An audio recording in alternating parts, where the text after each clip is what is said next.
Rancangan terlaksana oleh pertimbangan, sebab itu berperanglah dengan siasat. Amsal 20 ayat 18. Jika Anda bertanya apa yang dikerjakan pimpinan perusahaan, terutama yang terjun langsung dalam operasional sehari-hari, maka ia akan bisa menyebutkan berbagai hal, mulai dari sistem, karyawan, manajerial, produk, program, dan lain sebagainya. Tapi jika Anda bertanya dan membiarkan mereka berpikir sejenak, apa sebenarnya kontribusi utama mereka kepada perusahaan, kemungkinan besar mereka akan menyebut tentang ide dan pemikiran mereka yang berhubungan dengan strategi perusahaan. Semua pemain bola yang bertanding di level top punya skill mengolah bola. Namun untuk menjadi juara, mereka perlu pelatih yang bisa mengatur strategi dalam mengalahkan lawan-lawannya.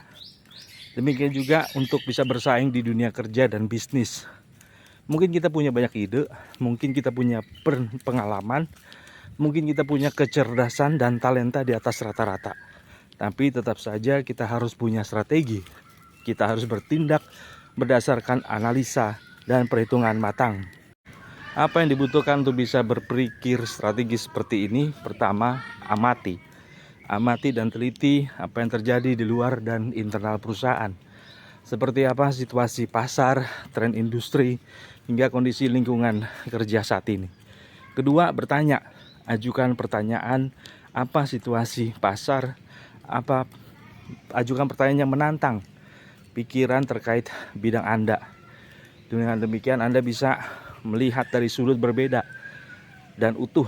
Tiga, bicaralah.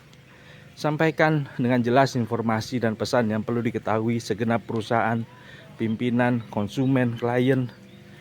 Hasil pengamatan, pemikiran, dan diskusi yang sudah dilakukan itu harus diwujudkan dalam tindakan untuk mengatasi permasalahan yang ada. Firman Tuhan juga menganjurkan kita berpikir strategis.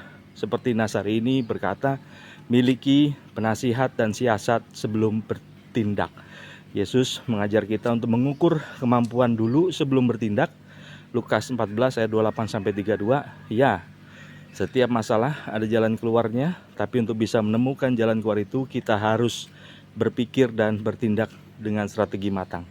Tentang diri kita untuk lebih kritis, berani, dan cermat dalam bertindak. Semangat pagi, salam spirit motivator.